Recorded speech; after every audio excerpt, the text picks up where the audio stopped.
네, 오늘은 이제 로마서 11장으로 넘어와서 본문의 제목은 남은 자의 축복, 남은 자의 축복이라는 말씀으로 우리 함께 오늘 본문을 나누도록 하겠습니다. 여러분은 하나님 안에서 살아간다는 것을 이렇게 자랑스럽게 여기면서 살아가고 계십니까? 나는 크리스찬이야, 나는 기독교인이야 라는 것을 어떤 사람들 앞에서든 어떤 상황에서든 자랑스럽고 영광되이 여기며 선포하며 드러내며 살고 계십니까?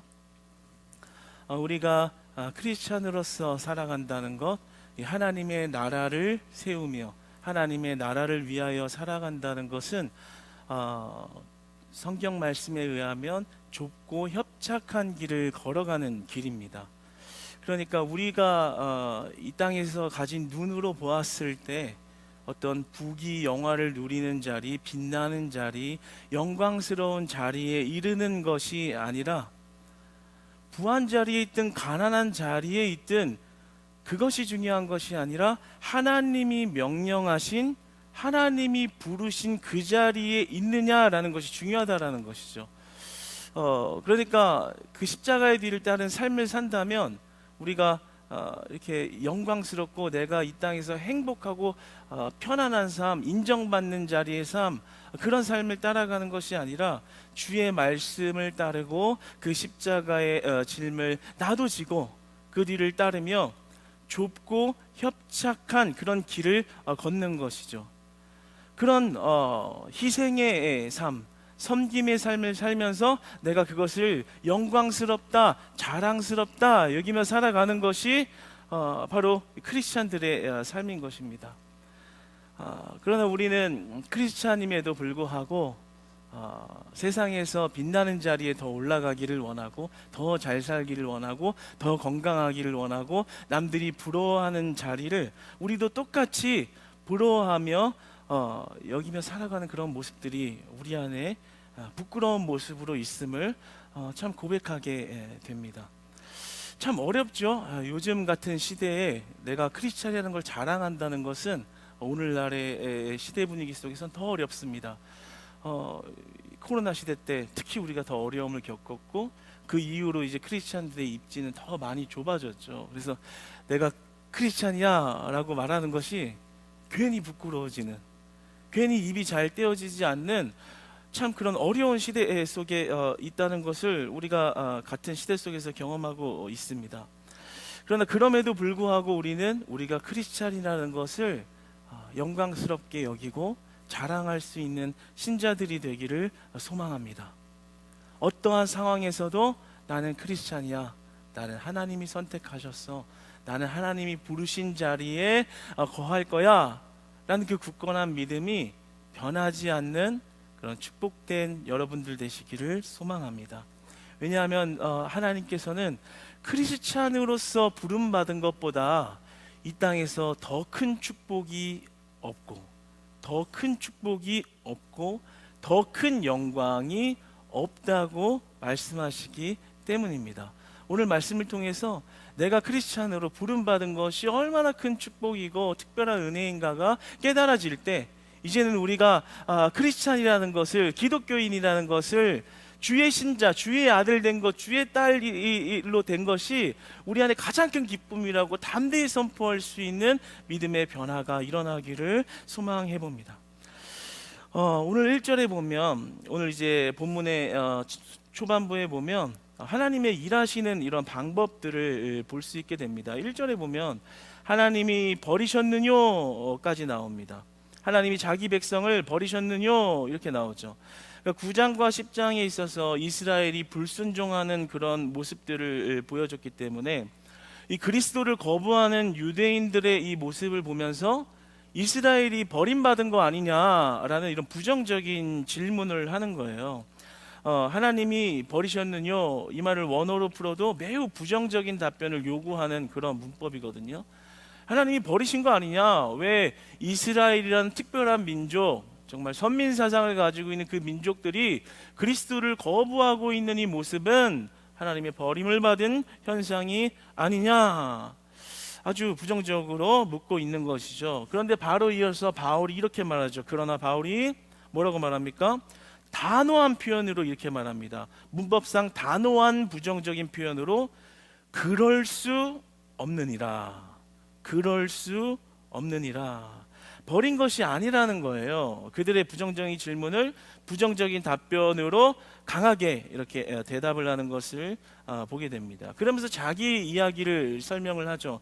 나 역시 이스라엘인이다. 그리고 아브라함의 씨에서 난 자다. 그리고 베냐민 지파다. 그러니까 나 역시도 너희와 똑같은 조건 속에서 심지어 예수 믿는 자들을 핍박하는, 아주 강하게 핍박하는 그런 예수 그리스도를 거부하는 자였다.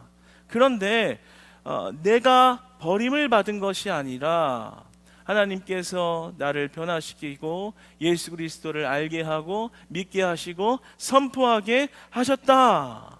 그러므로 너희들도 그러하다라는 겁니다. 너희들을 포기하지 않으셨다. 결코 그럴 수 없느니라.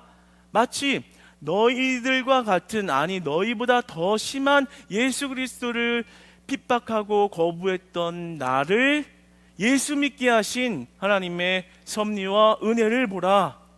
결코 너희들을 버린 것이 아니다. 하나님은 너희들을 사랑한다라고 말하고 있는 것입니다. 여러분, 여기서 우리가 볼 수 있는 것은 하나님이 우리를 어떻게 사랑하시는가를 보게 되는 것입니다.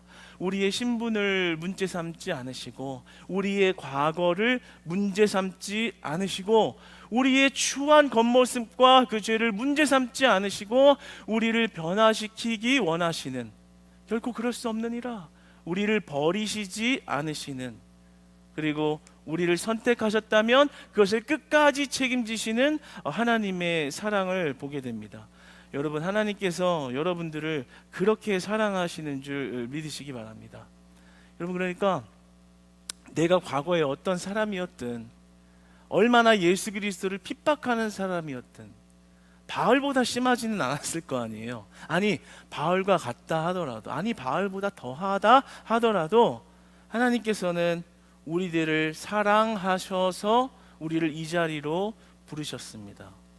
내가 과거에 예수 믿지 않고 방탕하고, 그리고 화려한 곳에 서기를 원하고 명예를 원하고 돈만 쫓아다니던 예수님을 거부한 삶, 마치 오늘 유대인과 같은 그런 삶을 살았다 할지라도 하나님은 우리를 끝까지 사랑하시고 여러분들을 끝까지 포기하지 않으시고 지금 이 자리로 부르셨다는 것을 믿으시기 바랍니다. 그곳에서 할 수 있는 건 우리가 그냥 시간이 남아서 그냥 와야 되니까 온 것이 아니라, 그 여러분의 삶의 모든 과거의 문제, 신분의 문제, 내 심리적인 문제, 환경의 문제를 아시지만 그 모든 삶의 작은 부분마저도 개입하시고 역사하시고 터치하시고 변화를 시켜가시면서 결국 우리를 이 예배의 자리로 부르시고 하나님 예수 그리스도의 생명의 자리로 거하게 하셨다라는 것은 하나님의 사랑이 여러분의 삶에 개입되었기 때문입니다. 내 의지가 아니라, 경험이 아니라, 우연이 아니라 우리를 선택하시고 미리 하신, 택정하신, 예정하신 은혜를 따라 우리를 끝까지 사랑하시는 하나님의 사랑이 우리를 도우셨기 때문에 우리가 이곳에 있는 것입니다. 그러므로 우리는 이곳에 있을 때 항상 그 하나님의 사랑의 은혜 안에 있어야 하는 것입니다. 아, 오늘은 왜 이렇게 심심해? 아, 오늘은 기분이 별로야. 오늘은 날씨가 추워. 빨리 예배 드리고 가야지. 예배가 재미없어. 기분 따라, 상황 따라 그럴 때도 있지만 우리가 항상 그 마음의 중심을 잃지 않아야 하는 것은 하나님께서 이런 나를 예수님 모르고 내 마음대로 살아가던 나를 예수님 없이도 잘 살 수 있어라고 떵떵거리며 자신만만하게 살아가던 그런 오만한 나를 왜 깨닫게 하시고 변화시키셔서 내가 이제 예수 그리스도 없이 살아갈 수 없다고 고백하게 하셨나? 왜 내 실수를 용서하셨나? 왜 내 과거의 모습을 용서하셨나? 왜 나의 겉모습을 덮어주셨나? 예수 그리스도를 핍박하던 자와 같은 나의 추악한 모습을 왜 묻지 않으시는가? 왜 그 죄를 정죄하거나 따지지 아니하시는가? 그것이 바로 그리스도 보혈의 특별한 은혜라는 것이죠. 그래서 우리는 이곳에서 드리는 예배 현장에 날마다 그 사랑의 능력 안에 거해야 하는 것입니다. 늘 감사가 있어야 돼요. 하나님 감사합니다. 하나님 나를 부르시다니, 나 같은 자, 정말 내 이성적인 머리와 내 지식과 내 경험만 의지하며 살던 그런 나도 예수님을 믿을 수 있다니, 이것이 내 이런 이성의 벽을 깨뜨리신 큰 은혜의 선물을, 믿음의 은혜의 선물을 주신 그 하나님의 은혜를 바라봅니다. 그 하나님의 사랑을 바라봅니다. 그 하나님의 은혜를 느낍니다. 여러분, 이 고백이 여러분의 예배의 자리에 날마다 있기를 소망합니다. 이 고백이 날마다 살아있기를 소망합니다. 여러분, 이 고백이 꺼지면 맨날 흔들리는 거예요. 맨날 왔다 갔다 하는 거예요. 기분 따라, 상황 따라. 그러나 하나님께서는 우리를 기분 따라 선택하시고 상황에 따라 즉흥적으로 손바닥 뒤집듯이 막 우리를 뒤집어 가시면서 인도하시는 것이 아니라 사랑하기로 예정하셨고 그리고 사랑하고 계신 것입니다. 그 변함없는 사랑을 우리가 볼 수 있다면 우리가 어떤 상황과 환경과 처지에 있던지 간에 상관없이 그 사랑 안에서 가장 행복해하며 주님을 예배할 수 있다는 것이죠. 우리의 모든 것을 덮으신 은혜가 우리를 주장하기 때문인 것입니다. 오늘 그 유대인들에 대한 상황에 대해서 그렇게 강한 부정적인 질문을 하는 것에 대하여 아주 확실하게 그럴 수 없다라고 하시는 것처럼 우리에게도 동일한 은혜가 임한 줄 믿습니다. 그러면서 이렇게 말씀을 하죠. 너희가 성경이 엘리야를 가리켜 말한 것을 알지 못하느냐. 이것은 특별히 열왕기상 19장 10절과 14절 18절을 그대로 인용한 것으로서 그 당시 상황을 지금 바울의 시대에 직접적으로 적용한 것이거든요. 그러니까 그 당시에 엘리야 시대에 이스라엘 종교가 굉장히 극도로 부패해 있었고 우상 숭배가 만연하고 있었거든요. 그래서 이제 엘리야가 모든 선지자들이 없어지고 오직 자기만 남은 것 같은 그런 상황에 처해 있을 때 하나님께 나만 남았네요. 아무도 주님을 믿거나 따르지 않습니다. 다 저 바알 신을 섬기고 있는 모습을 보세요. 라고 하고 있는 것이죠. 그때 하나님께서 뭐라고 말씀하셨습니까? 참성도 7,000명이 남아 있다라고 그렇게 말씀하신 것입니다. 여러분, 하나님께서는 어떤 어두운 시대 가운데서도, 그러니까 예수님 믿는 자들이 이제는 없는 것 같다라는 그런 시대에서도 하나님의 부르신 자들을 예비하시고 그 자들을 통해서 어두운 세대를 밝혀 가십니다. 그것이 하나님의 일하시는 방법인 것입니다. 그 하나님의 방법을 볼 수 있는 믿음이 있기를 소망합니다. 엘리야 시대도 그랬어요. 엘리야가 오죽 답답했으면 하나님께 그랬겠어요. 하나님, 나밖에 없어요. 아무리 하나님의 말씀을 선포하고 직접적인 계시의 하나님의 말씀을 다 알 수 있는 사람들에게 담대히 선포해도 그 하나님을 다 거부하고 세상에 나 홀로 서 있는 것 같은 이 느낌을 볼 때 하나님, 소망이 없는 것 같아요 라고 말하는 엘리야의 심정을 생각해 보세요. 그런데 그때 하나님께서 뭐라고 말씀하세요? 아니야. 하나님의 일을 하기 위한 참성도 7,000명을 예비하였노라. 엘리야가 볼 때는 아닌 것 같았지만 하나님은 그 어두운 시대를 밝혀가기 위한 사람들을 예비하시고 부르시고 일하고 있었다라는 거죠. 그런데 바울 시대에도 마찬가지였다라는 거예요. 유대인들 지식으로, 율법으로, 행위로 하나님을 따르고 있는 그 모습을 보면서 자기는, 바울은 변화를 받았지만 도무지 예수님을 진짜 참으로 믿고 따르는 사람이 없는 것 같은 그 시대 분위기가 마치 엘리야 시대와 똑같았기 때문에, 그리고 오늘 본문을 접하는 우리들 역시 마찬가지겠죠.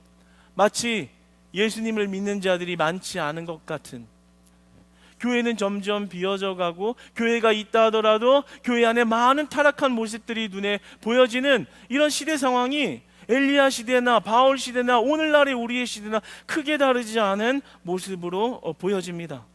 그러나 이렇게 소망이 없다고 여겨지는 시대에 진짜 참으로 예수님을 따르는 자들이 있기나 한 건가?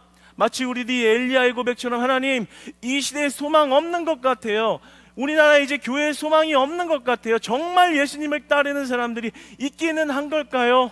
라고 묻게 되는, 정말 오늘날과 같은 오늘 본문의 상황이 마치 우리의 상황처럼 느껴지는 이 말씀 속에서 하나님이 뭐라고 말씀하세요?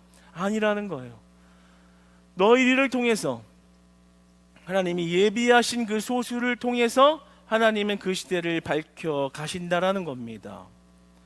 그러니까 12제자를 통해서 온 천하를 변화시키기 위한 계획을 준비하시고 실행하신 것처럼 우리가 볼 때는 아무런 소망이 없고 정말 예수님을 제대로 믿는 자가 없는 것 같이 보이지만 그 어두운 시대 가운데 그 소수인 우리를 부르셨다는 것을 보아야 되는 거예요.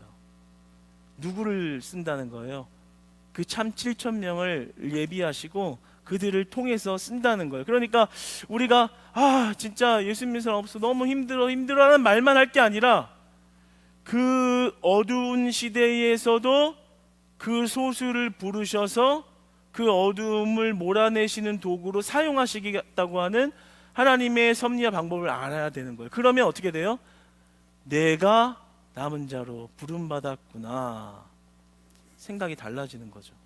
원망만 하고 소망 없다고 한탄의 기도만 하는 것이 아니라, 주님, 내가 이 시대에 그 참 7,000명에 해당되는 성도로 남은 자로 부름받았다면 내가 쓰임받아야 할 것은 무엇입니까? 주님, 내가 어떻게 주님을 따라야 하나요? 어떻게 주님을 예배해야 하나요? 오히려 믿음의 고백을 변화시켜서 주님께 나아가야 한다는 거죠. 그저 군중 심리에 휩싸여서 맞아, 요즘에는 제대로 예수님 믿는 사람 없어, 같이 원망하고 불평하고 내가 어느 자리에서 무엇을 해야 하는지를 잃어버린 채 그렇게 살아가는 것이 아니라 오히려 정신을 바짝 차려야 되는 거예요.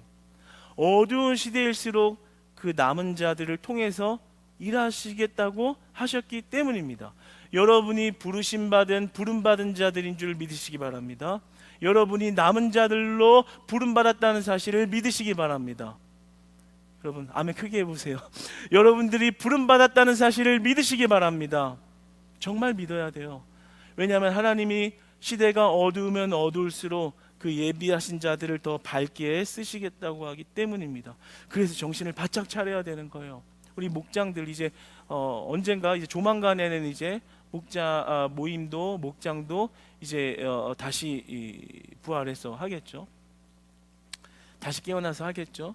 그렇다면 그저 상황이 나를 이렇게 밀어주기를, 그리고 누가 나의 감정을 좀 컨트롤 주기를, 그리고 이렇게 뭔가 으쌰으쌰하는 분위기가 일어나서 돼주기를, 그런 걸 바라고 있는 것이 중요하지 않은 것입니다. 하나님이 나를 어떻게 부르셨고 이 시대에 어떻게 쓰이기를 원하시는가, 그저 시대 상황만 탓하는 것이 중요한 것이 아니에요. 나를 남은 자로 부르셨다면 하나님이 어떻게 일하시기를 원하시는가, 내 위치가 그 남은 자라면 그 남은 자를 통해서 일을 하시겠다면 나는 주 앞에 무엇을 해야 하는가 주님께 물어야 되는 거예요. 누가 어떻게 해주기를 바라는 마음이 아니라, 하나님, 내가 남은 자가 맞습니까? 그렇다면 나를 어떻게 쓰기 원하십니까? 주님 답을 알려주세요. 그리고 주님이 부르시는 대로, 주님이 말씀하시는 대로 순종하며 나아가겠습니다. 여러분, 그 가운데 하나님의 일하심이 있을 줄 믿습니다. 여러분이 할 수 없는 것들을 행하시는 하나님의 능력을 보게 될 줄 믿습니다. 우리에게 필요한 것이 그거라는 거예요. 그 하나님의 일하심에 동참되어 지는 것입니다. 여러분, 우리가 남은 자의 축복을 다 누리는 자들 되기를 소망합니다. 오늘 3절에 보면 그러잖아요. 나만 남았는데, 하나님 말씀하신 나만 남았는데, 모든, 이 말은 원어로 나 모든 선지자들 중에 홀로라는 뜻이 되는 거거든요. 그러나 그럼에도 불구하고 하나님께서 이어 4절에 대답을 하시죠. 대답. 이 대답이라는 이 헬라의 원어의 뜻을, 속뜻을 보면 하나님의 신탁을 의미하는 말로서 이 대답이 계시적인 특성과 권위를 동시에 내포하고 있다는 것을 의미하고 있습니다. 그러니까 하나님의 강권한 능력의 대답이라는 거죠. 그게 뭐예요? 남은 자를 통해서 일하신다. 그러니까 바울의 주장의 요지는 아무리 이스라엘 민족 가운데 불신과 배교가 만연했다 하더라도 남은 자가 있으며 하나님께서는 이스라엘 남은 자를 사랑하시고 택하셨고 그들을 통해서 일하신다, 이 말을 하고 있는 거예요. 하나님의 일하심은 시대마다 소수를 통해서 시대를 이끌어 가셨습니다. 이 남은 자의 사상은 성경 전반에 걸쳐 나타나는데, 창세기서를 살펴보면 노아의 때에 소수의 택함 받은 자들이 구원을 받았고, 롯의 때에도 그러했으며 이사야 시대에도 그루터기와 같은 남은 자들이 있었습니다. 그러니까 때때마다 소망이 없는 정말 어둠이 만연하다고 느껴지는 그 때때마다 하나님의 일하심은 멈춰 있지 않았다라는 거죠. 우리가 보기에는 다 끝났어. 이제 소망 없어. 예수 믿는 사람 이제 찾아보기도 힘들어. 아니요. 하나님은 훨씬 더 강력하게 일하고 계시고 그 남은 자들을 통해서 그 어둠을 변화시켜 가실 놀라운 계획 속에서 움직이고 계시다는 것입니다. 그러니까 이 특별한 하나님의 일하심이 은혜라는 것으로 여겨져야 되는 거예요. 여러분이 지금 이렇게 부름받았다는 것 은혜로 여겨지길 축복합니다. 왜요? 지금 예수 그리스도를 거부하는 자들은 예배드리지 않잖아요. 하나님 없이 잘 살 수 있다고 말하잖아요. 그러나 우리를, 시대를 변화시키는 하나님의 일을 행하기 위하여 우리를 남은 자로 부르셨다는 것, 무엇을 말하는 거예요? 특별한 구원의 은혜를 주셨다는 것을 말하는 겁니다. 그러니까 우리가 크리스찬으로 부름받았다, 이것은 단순한 일이 아니라 가장 큰 은혜, 가장 큰 특별한 은혜를 입은 것입니다. 그러니까 내가 섬김의 자리, 헌신의 자리, 빚도 없는 자리로 나아가고 있다면, 그런 자리에 내가 있다면 그것이 하나님이 나를 쓰고 계신 것이구나 하는 은혜로 여겨져야 한다라는 거예요. 여러분, 교회에서 꾸준히 하면서 찬송이 끊이지 않으시기를 축복합니다. 그렇잖아요. 세상의 좋은 자리로 나아가며 하나님 없이 잘 살 수 있다고 말하는 그 자리가 아니라 빚도 없이, 이름도 없이, 공로도 없이, 남이 인정해 주지 않아도 하나님이 부르셨기 때문에 그 자리에서 헌신하고 봉사하고 수고하고 있을 때 우리가 그 남은 자의 역할을 하고 있다는 거예요. 근데 그 자리에 있어서 맨날 불평하고, 아이고 시험 들어, 맨날 도와주는 사람도 없어, 왜 맨날 이래? 뭐예요? 내가 어떤 은혜를 입고 이 자리에 있는지를 모르기 때문에 그런 거예요.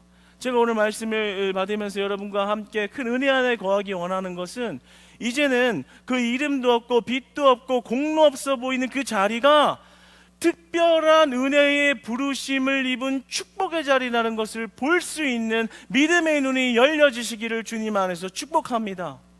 그러면 이제부터 어떻게 해야 되겠어요? 나 차량 봉사할래요? 나 청소 봉사할래요? 이제 이런 분들이 많아지셔야 돼요. 마음 같아서 자, 차량 봉사주 지금 손 들어보세요. 교육부 하실 분들 손 들어보세요. 이렇게 얘기하고 싶어요. 우리가 세상의 영광스러운 돈이 될 수 있는 자리라면 안간힘을 향해서 달려가면서 우리가 정말 예수 그리스도의 부르심이 있는 그 특별한 은혜의 자리, 섬김의 자리, 그리스도의 십자가의 향내가 묻어나오는 그 자리에는 가지 않으려고 하는 이 모순된 신앙의 모습은, 은혜를 입은 자들의 모습은 결코 아니라는 거예요. 마치 유대인의 모습처럼 행위로 공로를 얻어 구원을 얻는다는 자신의 지식과 교만함으로 남들이 인정해 주는 종교의 자리에, 종교의 리더의 자리에 서려고 했던 그들의 악함처럼, 우리가 만약에 그 특별한 은혜의 자리를 인지하지 못한 채, 믿음으로 은혜로 바라보지 못한 채 그 자리를 값없이 여긴다면 우리는 큰 은혜가 무엇인지 모르는 사람과 같은 것입니다. 사랑하는 여러분, 여러분이 크리스찬으로 부름받았다는 사실이 가장 큰 축복이요, 가장 큰 은혜요, 가장 큰 특별한 은혜를 받았다는 것을 날마다 고백할 수 있기를 소망합니다. 고백할 수 있기를 소망합니다. 은혜로 택하심을 따라. 6절에서 뭐라고 합니까? 이 모든 일이 은혜로 된 것이면 행위로 말미암지 않음이니 라고 말하는 거예요. 그러니까 이 모든 것은 하나님의 택정하신 은혜라는 것입니다. 우리가 남은 자가 된 것이 어떤 우연이나 내 지식이나 상황에 휩쓸려서 된 것이 아니라 우리가 한 것이 아무것도 없는데, 아니 오히려 예수님 핍박하는 그런 부족한 자였는데, 예수님 모르고 방탕하게 살던 나였는데 그런 나를 변화시키신 은혜라. 내 노력이 아니라 은혜라. 내 공로가 아니라 하나님의 은혜라. 이 말이 날마다 찬양으로 올려나오기를 소망해 봅니다.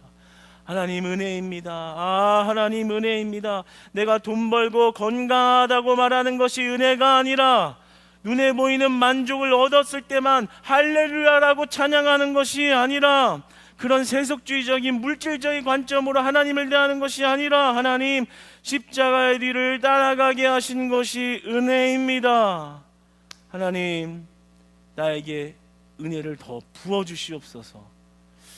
여러분, 그러니까 여러분에게 콜링이 있다면, 하나님이 부르시었다면, 여러분에게 봉사의 자리를 주셨다면, 전도의 자리를 주셨다면, 섬김의 자리를 주셨다면, 왜 맨날 사람 없어서 나만 시켜라는 불평을 하지 마시고, 하나님이 도대체 나를 얼마나 사랑하시고 이 시대 가운데 그 7,000명 수만 명의 사람들 중에, 수많은 별 중에 나를 택해서 하나님이 나를 이곳으로 인도하셨는가.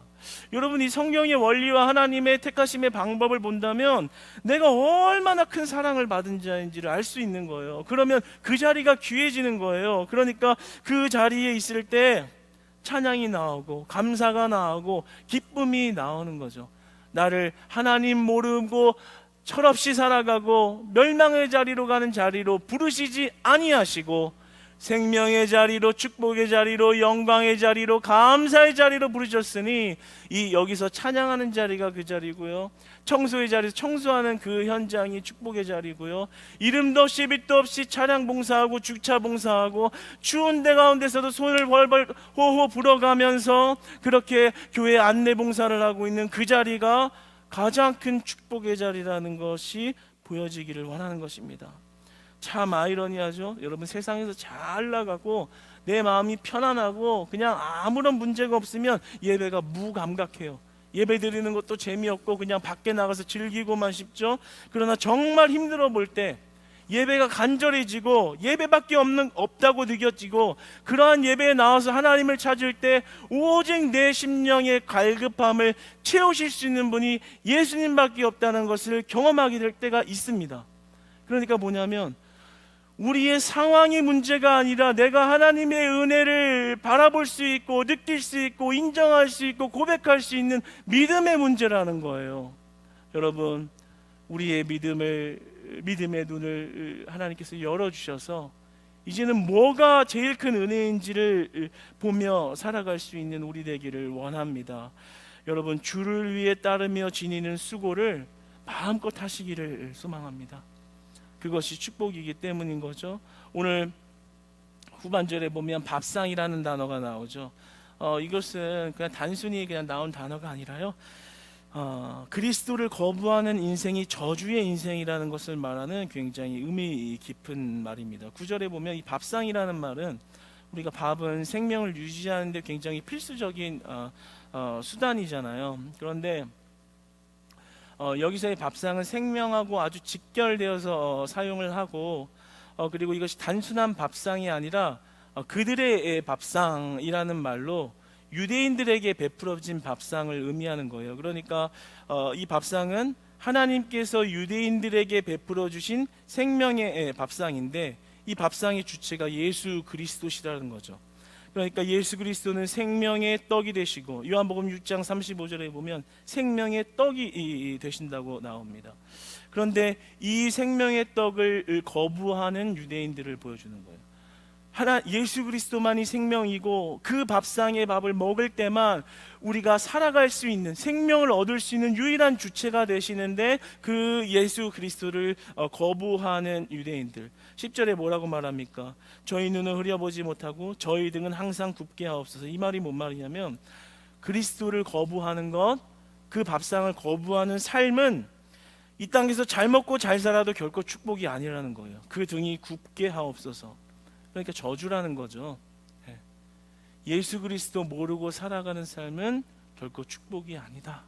더 정확하게 말하면 저주다라는 뜻인 것입니다. 그러니까 우리가 이제 예수님 따르면서 크리스찬이라고 말하면서 조금 빈약해 보이는, 없어 보이는 자리에 있으면, 세상의 부귀영화의 자리에서 정말 떵떵거리며 살아가는 자들을 부러워하고, 나도 언젠간 저 자리에 있어야 돼, 나도 저렇게 되고 싶다, 왜 나는 맨날 이름도 빛도 없이 살아야 하는가, 이러한 고민을 하고 있다면, 오늘 말씀을 은혜로 받아들일 때 우리의 믿음의 변화와 생각의 변화가 일어나시기를 소망해 봅니다.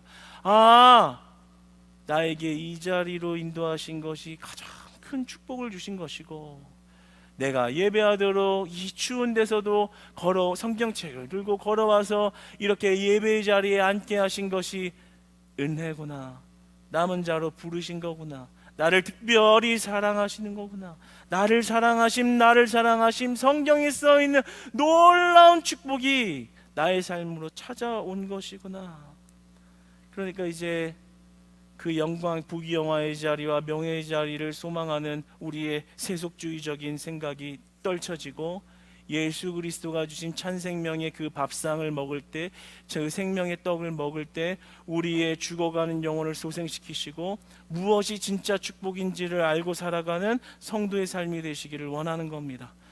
주님을 따를 수 있는 삶은 나의 공로가 아니라 하나님이 택하신 은혜의 영역이라고 오늘 말씀해 주신 것처럼, 내가 남은 자로서 주의 부르심을 따라 살아가는 것이 하나님의 사랑과 축복이라는 것을 안다면, 우리가 신자로서 수고하는 모든 헌신과 십자가의 희생은 우리에게 감사의 은혜요 축복의 고백이 되는 것입니다.